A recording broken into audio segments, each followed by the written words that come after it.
नमस्कार दोस्तों, कहानी सुनी अनसुनी में आप सबका फिर से बहुत-बहुत स्वागत है।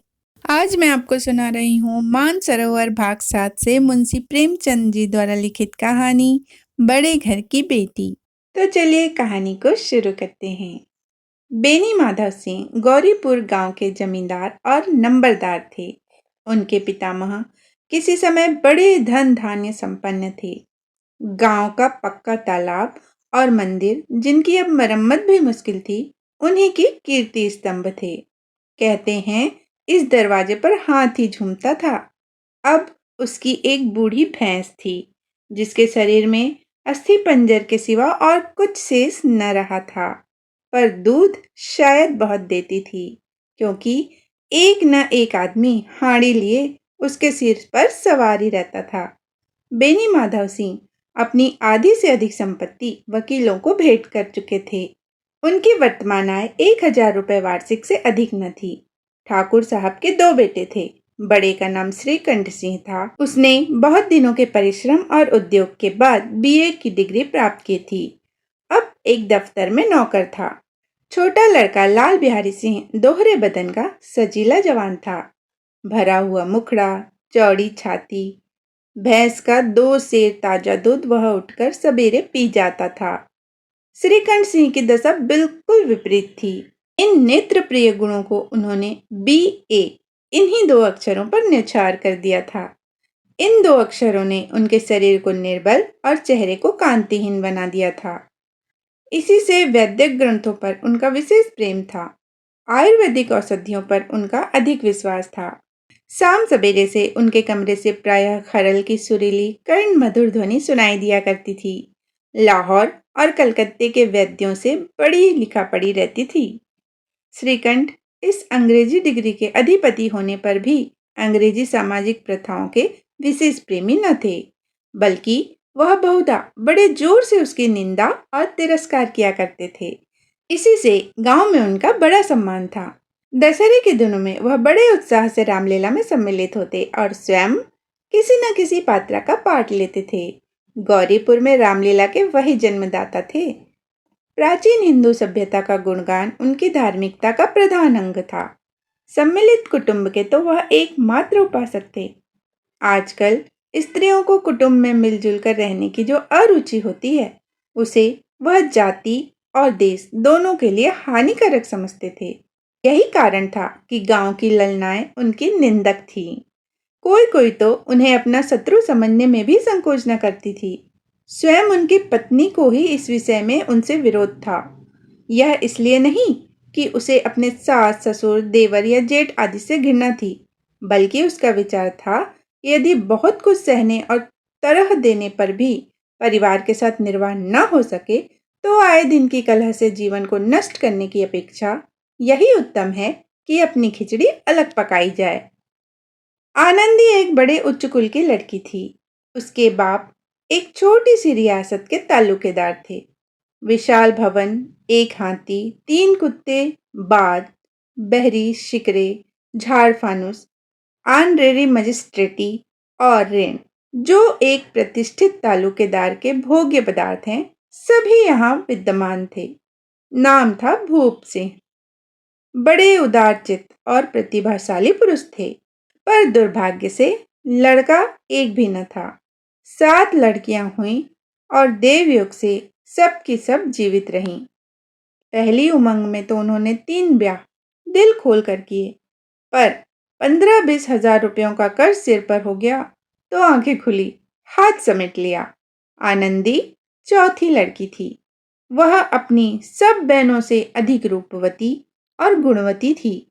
इससे ठाकुर भूप सिंह उससे बहुत प्यार करते थे। सुंदर संतान को कदाचित उसके माता पिता भी अधिक चाहते हैं।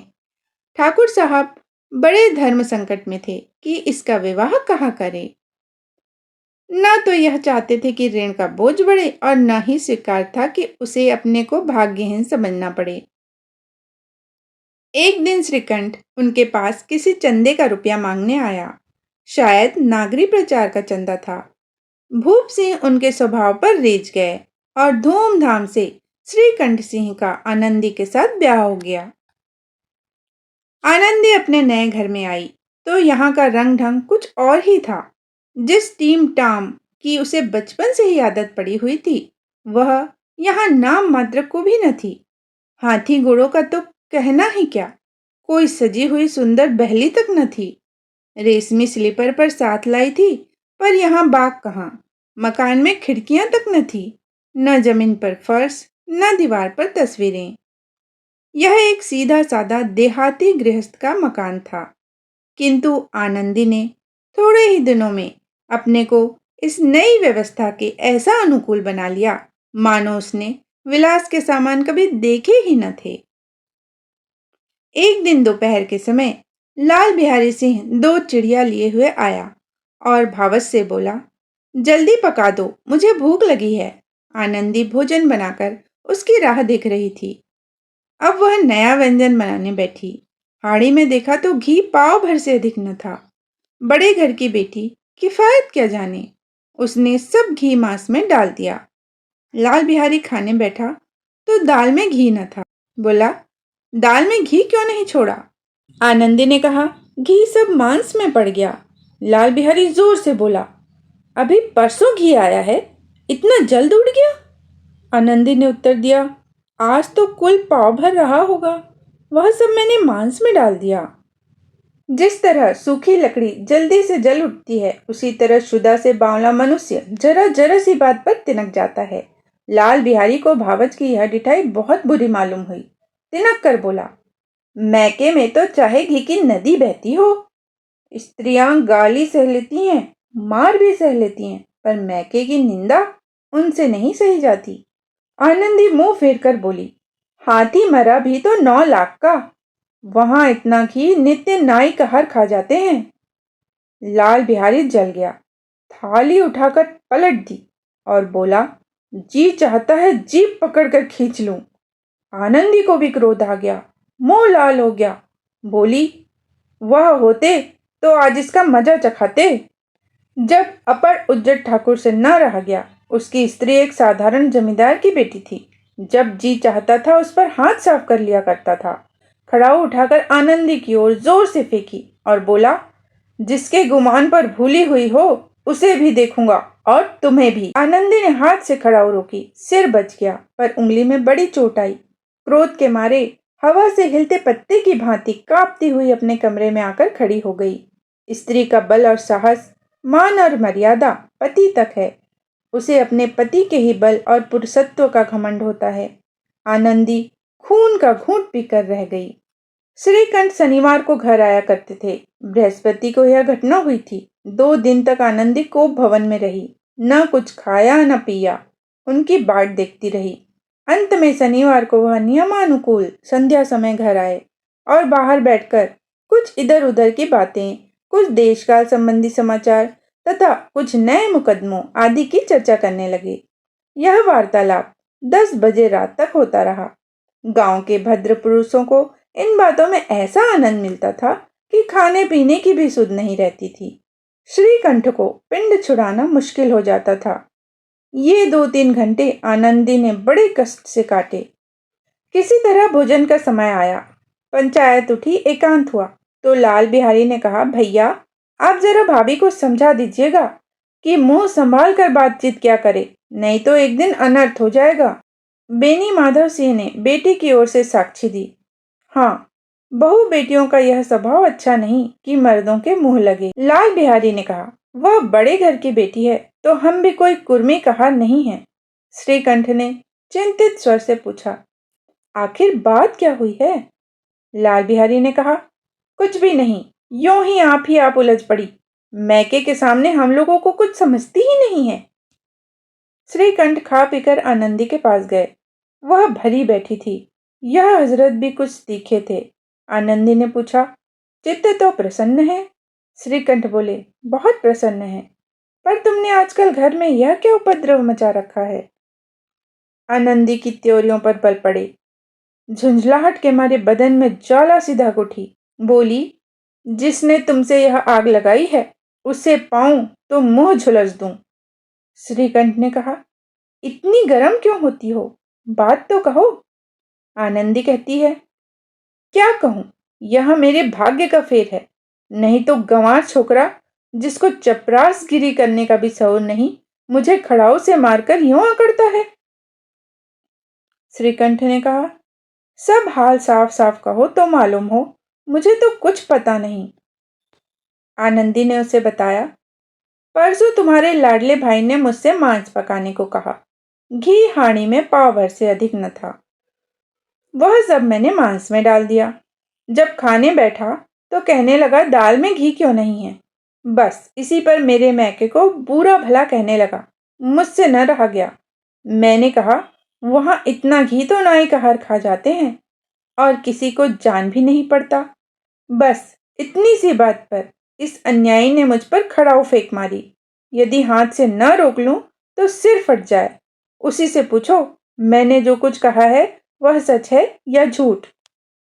श्रीकंठ की आंखें लाल हो गई। वो बोले, यहां तक हो गया, इस छोकरे का यह साहस। आनंदी स्त्रियों के स्वभावानुसार रोने लगी, क्योंकि आंसू उनकी पलकों पर रहते हैं। श्रीकंठ बड़े धैर्यवान और शांत पुरुष थे। उन्हें कदाचित ही कभी क्रोध आता था। स्त्रियों के आंसू पुरुषों की क्रोधाग्नि भड़काने में तेल का काम देते हैं। रात भर करवटें बदलते रहे। उद्विग्नता के कारण पलक तक नहीं झपकी। प्रातःकाल अपने बाप के पास जाकर बोले, दादा, अब इस घर में मेरा निबाह न होगा। इस तरह की विद्रोहपूर्ण बातें कहने पर श्रीकंठ ने कितनी ही बार अपने कई मित्रों को आड़े हाथों लिया था, परंतु दुर्भाग्य, आज उन्हें स्वयं वे ही बातें अपने मुंह से कहनी पड़ी। दूसरों को उपदेश देना भी कितना सहज है।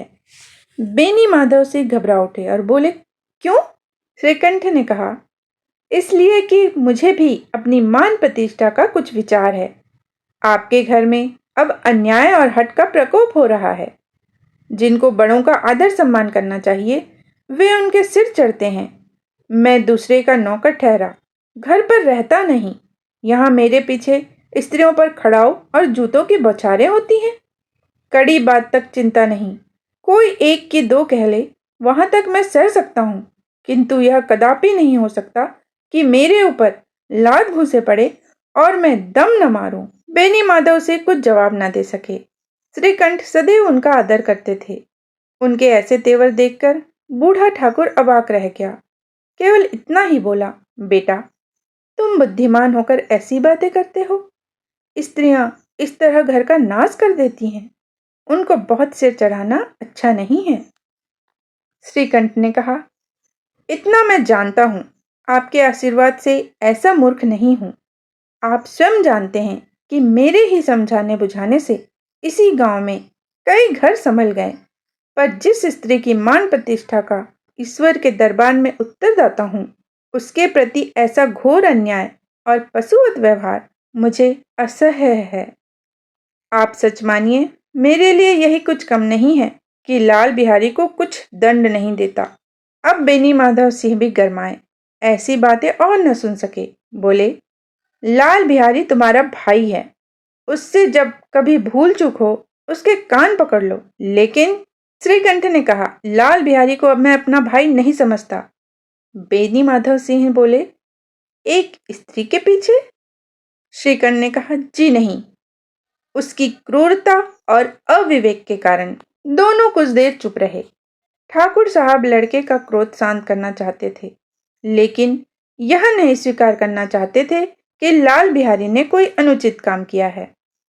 इसी बीच गांव के और कई सज्जन हुक्के चिलम के बहाने वहां आ बैठे। कई स्त्रियों ने जब यह सुना कि श्रीकंठ अपनी पत्नी के पीछे पिता से लड़ने को तैयार है, तो उन्हें बड़ा हर्ष हुआ। दोनों पक्षों की मधुर वाणियां सुनने के लिए उनकी आत्माएं तिल मिलाने लगी। गांव में कुछ ऐसे कुटिल मनुष्य भी थे जो स्कूल की नीतिपूर्ण गति पर भी मन ही मन जलते थे। वे कहा करते थे, श्रीकंठ अपने बाप से दबता है, इसलिए वह दब्बू है। उसने विद्या पढ़ी, इसलिए वह किताबों का कीड़ा है। बेनी माधव सिंह उसकी सलाह के बिना कोई काम नहीं करते। यह उनकी मूर्खता है। इन महानुभावों की शुभकामनाएं आज पूरी होती दिखाई दी। कोई हुक्का पीने के बहाने और कोई लगान की रसीद दिखाने के बहाने आकर बैठ गया। बेनी माधव से पुराने आदमी थे।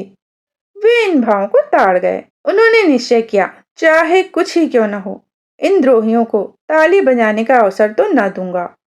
तुरंत कोमल शब्दों में बोले, बेटा, मैं तुमसे बाहर नहीं हूं, तुम्हारा जो जी चाहे करो। अब तो लड़के से अपराध हो गया। इलाहाबाद का अनुभव रहित झल्लाया हुआ ग्रेजुएट इस बात को न समझ सका। उसे डिबेटिंग क्लब में अपनी बात पकड़ने की आदत थी। इन हथकंडों की उसे क्या खबर। बाप ने जिस मतलब से बात पलटी थी वह उसकी समझ में न आई। बोला, लाल बिहारी के साथ अब इस घर में नहीं रह सकता। बेनी माधव ने कहा, बेटा, बुद्धिमान लोग मूर्खों की बात पर ध्यान नहीं देते। वह बेसमझ लड़का है। उससे जो कुछ भूल हुई उसे तुम बड़े होकर क्षमा करो। श्रीकंठ ने कहा, उसकी इस दुष्टता को मैं कदापि नहीं सह सकता। या तो वो घर में रहेगा या मैं। आपको यदि वह अधिक प्यारा है तो मुझे विदा कीजिए। मैं अपना भार आप संभाल लूंगा। यदि मुझे रखना चाहते हैं तो उससे कहिए कि यहाँ से चला जाए। बस यह मेरा अंतिम निश्चय है। लाल बिहारी सिंह दरवाजे की चौखट पर चुपचाप खड़ा बड़े भाई की बातें सुन रहा था। वह उनका बहुत आदर करता था। उसे कभी इतना साहस न हुआ था कि श्रीकंठ के सामने चारपाई पर बैठ जाए, हुक्का पी ले या पान खा ले। बाप का भी वह इतना मान न करता था। श्रीकंठ का भी उस पर हार्दिक स्नेह था। अपने होश में उन्होंने कभी उसे घुड़का तक न था। जब वह इलाहाबाद से आते तो उसके लिए कोई न कोई वस्तु अवश्य लाते। मुंह गदर की जोड़ी उन्होंने ही बनवा दी थी। पिछले साल जब उसने अपने से ड्योढ़े जवान को नाग पंचमी के दिन दंगल में पछाड़ दिया तो उन्होंने पुलकित होकर अखाड़े में ही जाकर उसे गले लगा लिया था। 5 रुपए के पैसे लुटाए थे। ऐसे भाई के मुंह से आज ऐसी हृदय विदारक बात सुनकर लाल बिहारी को बड़ी ग्लानि हुई।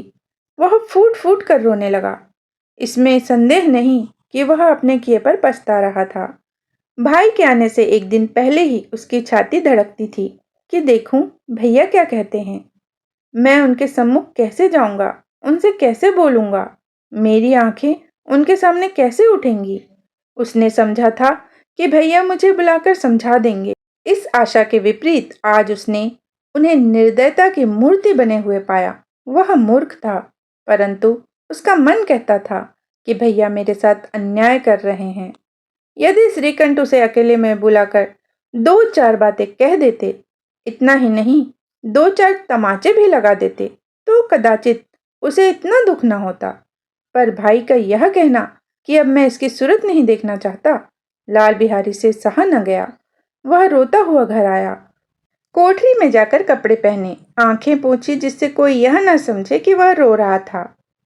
तब आनंदी के द्वार पर आकर बोला, भाभी, भैया ने निश्चय किया है कि वह मेरे साथ इस घर में न रहेंगे। अब वह मेरा मुंह नहीं देखना चाहते, इसलिए अब मैं जाता हूँ। उन्हें फिर मुंह न दिखाऊंगा। मुझसे जो कुछ अपराध हुआ उसे क्षमा करना। यह कहते कहते लाल बिहारी का गला भर आया। जिस समय लाल बिहारी सिंह सिर झुकाए आनंदी के द्वार पर खड़ा था, उसी समय श्रीकंठ सिंह भी आंखें लाल किए बाहर से आए। भाई को खड़ा देखा तो घृणा से आंखें फेर ली और कतरा कर निकल गए, मानो उसकी परछाई से दूर भागते हों। आनंदी ने लाल बिहारी की शिकायत तो की थी, लेकिन अब मन में पछता रही थी। वह स्वभाव से ही दयावती थी। उसे इतना तनिक भी ध्यान न था कि बात इतनी बढ़ जाएगी। वह मन में अपने पति पर झुंझला रही थी कि यह इतने गर्म क्यों होते हैं। उस पर यह भय भी था कि कहीं मुझे इलाहाबाद चलने को कहें तो कैसे क्या करूंगी।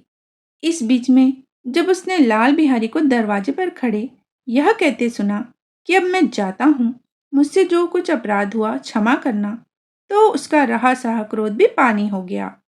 वह रोने लगी। मन का मैल धोने के लिए नयन जल से उपयुक्त और कोई वस्तु नहीं। श्रीकंठ को देखकर आनंदी ने कहा, लाला बाहर खड़े बहुत रो रहे हैं। श्रीकंठ ने कहा, तो मैं क्या करूं? आनंदी बोली, भीतर बुला लो, मेरी जिभ में आग लगे, मैंने कहाँ से यह झगड़ा उठाया।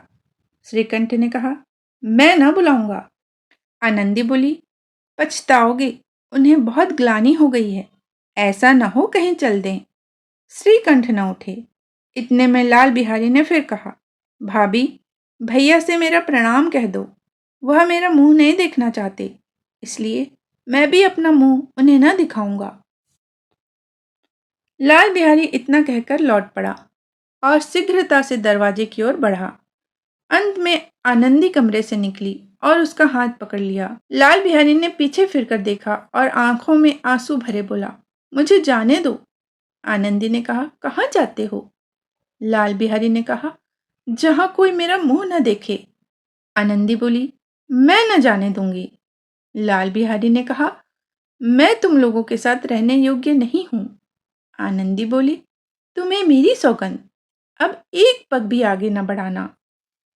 लाल बिहारी ने कहा, जब तक मुझे यह न मालूम हो जाए कि भैया का मन मेरी तरफ से साफ हो गया है, तब तक मैं इस घर में कदापि न रहूंगा।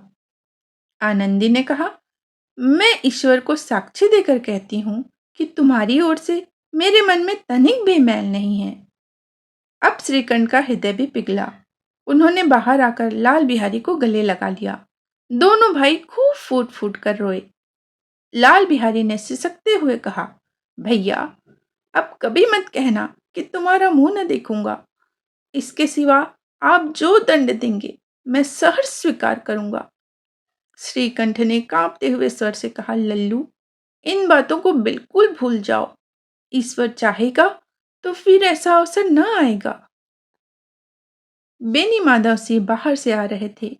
दोनों भाइयों को गले मिलते देख आनंद से पुलकित हो गए। बोल उठे, बड़े घर की बेटियां ऐसी ही होती हैं, बिगड़ता हुआ काम बना लेती हैं। गांव में जिसने यह वृत्तांत सुना, उसी ने इन शब्दों में आनंदी की उदारता को सराहा। बड़े घर की बेटियां ऐसी ही होती हैं। दोस्तों, अभी आप सुन रहे थे मुंशी प्रेमचंद जी द्वारा लिखित कहानी बड़े घर की बेटी। उम्मीद है आपको पसंद आई होगी। इसी तरह की अच्छी अच्छी कहानियाँ सुनने के लिए मेरे चैनल को सब्सक्राइब ज़रूर कीजिएगा। फिर मिलते हैं दोस्तों एक नई कहानी के साथ। जय हिंद, जय भारत।